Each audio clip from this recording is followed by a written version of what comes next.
Radio Publique Africaine.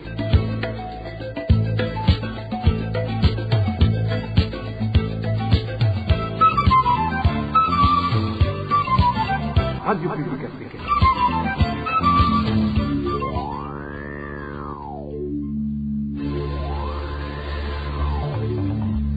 C'est le moment de suivre le journal parlé en français. À la présentation, Josiane Mouzanez. Nous sommes le dimanche 8 septembre 2024. Bonsoir amis fidèles de la RPA. Bienvenue à ce journal dont voici d'abord les principales articulations.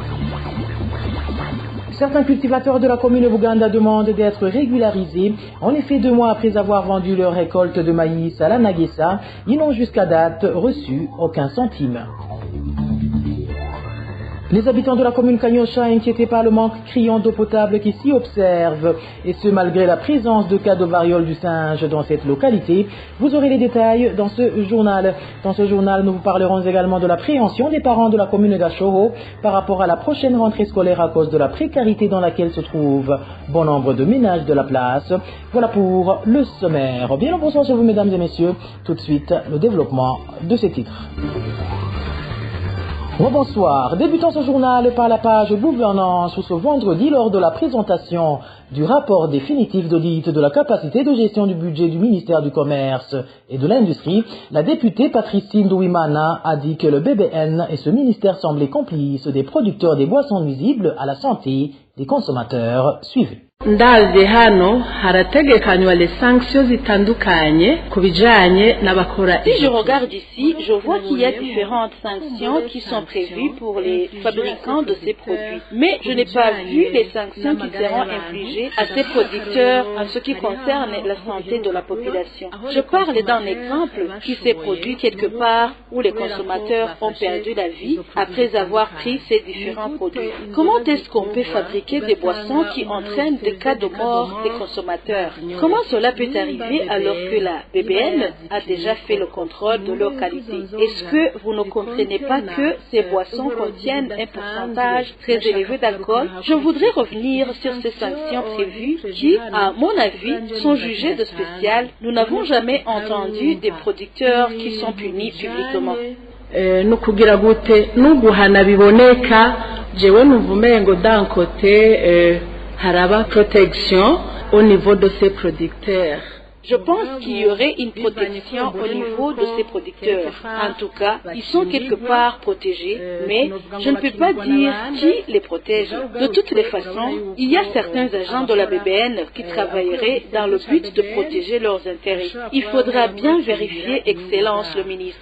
Vous allez peut-être découvrir qu'il y a ceux qui défendent leurs intérêts parce que ce n'est pas du tout compréhensible. J'ai vu ici qu'il y a un délai prévu pour qu'ils aillent sur terrain pour faire le constat et suivre le déroulement des faits. Je tiens aussi à dire, si vous ne voyez pas que ce temps est assez suffisant pour surveiller ce que le ministère devrait surveiller afin d'éviter des hécatombes. Wo gucungera ivyo ubushikiranganji bwategerezwa gucungera hataratikira inganda. Selon la ministre Marie-Chantal Nijimbele, les producteurs de ces boissons respectent la loi au début, mais la violent plus tard.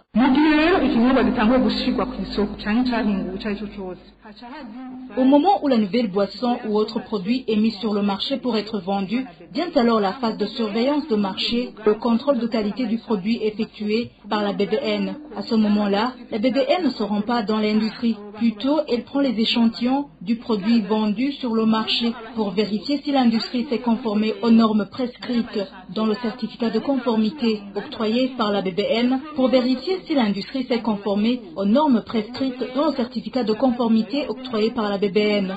Le constat est qu'après la vérification de ces échantillons, ceux qui travaillent dans les industries vont fabriquer d'autres produits et les premiers lots de production sont souvent conformes aux normes. Mais il arrive que pendant la même année de production, cette personne commence à modifier la qualité de ses produits, soit en augmentant le taux d'alcool ou soit en changeant les matières premières qu'elle utilisait. Ainsi, concernant la question posée par l'honorable de savoir pourquoi la BBN retire les certificats de conformité qu'il avait déjà octroyés, si la BBN constate que les échantillons vendus sur le marché ne sont pas conformes aux normes, elle doit absolument avertir les responsables de l'usine en lui donnant un délai pour corriger ces écarts. Alors si l'usine refuse de se conformer aux normes, la BBN revient pour leur retirer le certificat de conformité. Donc vous comprenez qu'il n'y a pas de contradiction, c'est la procédure normale sur les boissons alcoolisées ainsi que sur tous les produits fabriqués.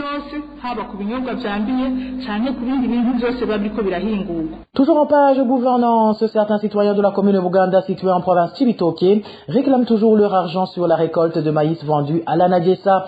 Pourtant des promesses leur sont toujours données sans jamais être concrétisées et ce depuis 2 mois. Le point avec Walter Quizera. Ce groupe d'agriculteurs qui n'ont pas encore bénéficié de paiement pour leur maïs vendu à l'Anagesa dit ne pas connaître les raisons de ce retard de paiement. Ils déplorent le traitement qu'ils subissent quand ils réclament leurs droits. Personne ne leur dit les raisons. Et l'administrateur communal de Buganda leur dirait uniquement que celui qui aura de la peine à envoyer ses enfants à l'école pourront aller le voir. Témoignage.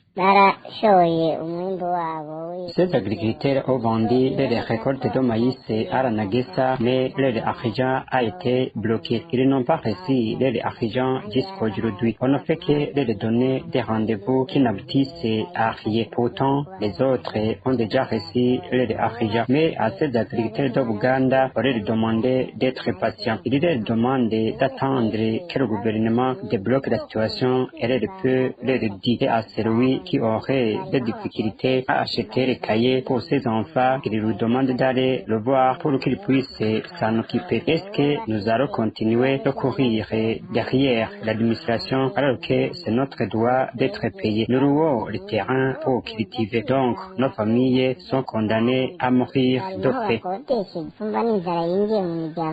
Pourtant, selon ces agriculteurs, ils avaient ouvert des comptes bancaires comme la Nagesa leur en avait obligé. Ces cultivateurs disent être fatigués des promesses de la Nagesa qui ne sont toujours pas concrétisées. La Nagesa continue de mentir à ses agriculteurs en leur demandant d'attendre, mais en vain. Ils avaient rempli les conditions en ouvrant des comptes bancaires dont les numéros ont été donnés à la Nagesa, mais aucun centime n'a été versé jusqu'ici. Actuellement, on répète la même chose à ces agriculteurs. La Nagesa n'a pas envoyé le montant suffisant pour payer tous les agriculteurs et il faut donc patienter. Mais on ne sait jusqu'à quand il faut attendre. À ce propos, la rédaction de la RPA a contacté l'administrateur de la commune de Buganda, Pamphile Hakizimana, mais sans succès. Son portable est sonné sans que personne ne décroche. Pour rappel, la majorité d'agriculteurs, y compris ceux de la même commune, a été payée depuis à peu près de 2 mois. RPA. Je vous le disais en titre, les parents de la commune de Gashoho en province Muyinga appréhendent la prochaine rentrée scolaire. Faute de moyens, non seulement le matériel scolaire coûte cher, mais également ses parents d'élèves déplorent que les directions scolaires exigent du jour au lendemain de l'argent aux parents alors qu'en principe la scolarité est gratuite. Les détails avec Clovis Nyonzi. Les parents d'élèves de la direction communale de Gashoho se demandent comment leurs enfants vont aller à l'école. Ils sont dans cet état à cause de la situation de pauvreté dans laquelle ils vivent et la hausse des prix des matériaux scolaires. Si on constate comment les biens sont actuellement chers sur le marché, une uniforme kaki qui se vendait à 12 000 fambou mais s'achète aujourd'hui à 22 000 fambou, un cahier de 100 feuilles qui s'achète aujourd'hui à 2400 fambou, alors que l'année dernière, il s'achetait à 1000 fambou max. Comment alors un parent de plus d'un enfant va pouvoir faire pour les envoyer à l'école? Ces parents sont étonnés par les fois dont ils sont appelés à payer de l'argent à l'école, alors qu'en fait, on dit toujours que les enfants étudient gratuitement. L'éducation est gratuite au Burundi, c'est du moins ce qu'on dit, mais juste à la rentrée scolaire, la direction commence à réclamer les frais scolaires, les frais d'achat de pupitres et tout consort, jusqu'à ce que tu te demandes si tu ne devrais pas les laisser à la maison.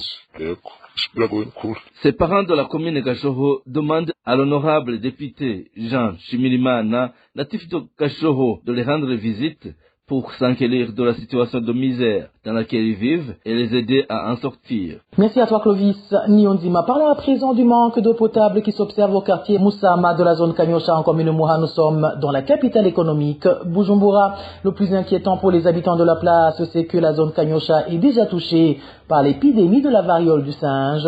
Et bien que l'État soit en pleine campagne de sensibilisation au lavage des mains, ses habitants craignent la propagation à grande échelle de cette épidémie, vu qu'ils peuvent passer 2 jours ou plus sans qu'une goutte d'eau ne coule des robinets. Le point avec Rémi Delagapur. Ces habitants du quartier Moussama, en zone Kanyosha, commune Mohada, la capitale économique Bujumbura, disent que depuis plus d'1 mois, ils ont un problème de manque d'eau potable.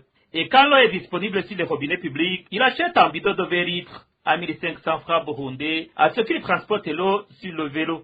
Nous avons vraiment un problème de pénurie d'eau dans notre zone Kanyosha, alors qu'il y a des gens qui sont déjà contaminés par la variole du singe. C'est étonnant que le gouvernement fasse une sensibilisation de nous protéger contre cette maladie en faisant la propreté alors que nous n'avons pas d'eau potable. Si l'eau vient dans les robinets, un bidon inclus le transport est à 1500 francs ou plus.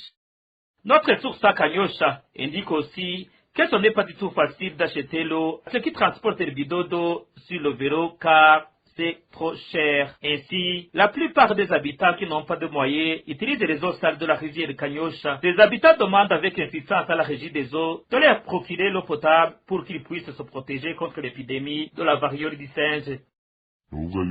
Les taxis vélos nous exigent de commander 10 bidons d'eau et de payer l'argent de tous ces bidons. Ils n'acceptent pas d'amener moins de 10 bidons. Suite à la pauvreté que nous avons, celui qui n'a pas cet argent utilise l'eau de la rivière Kanyosha qui n'est pas du tout propre. C'est pourquoi nous demandons à la régie des eaux de venir à notre secours. Sinon l'épidémie de la variole du singe va affecter beaucoup de personnes. La rédaction de la RPA, nous avons essayé de joindre le directeur général de la régie des eaux, ingénieur-major Jean-Albert Manigomba. Il nous a répondu par un message sur WhatsApp et le citoyen qui s'est exprimé sur les micros de la RPA le contacte en personne en fait de discuter avec lui.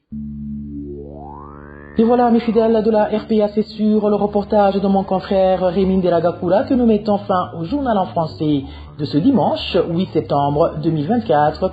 Merci pour votre aimable écoute. Merci également aux équipes techniques et rédactionnelles pour leur franche et parfaite collaboration. À la présentation de ce journal, vous étiez avec Josiane Mozaneza. Bon début de semaine à toutes et à tous. Au revoir.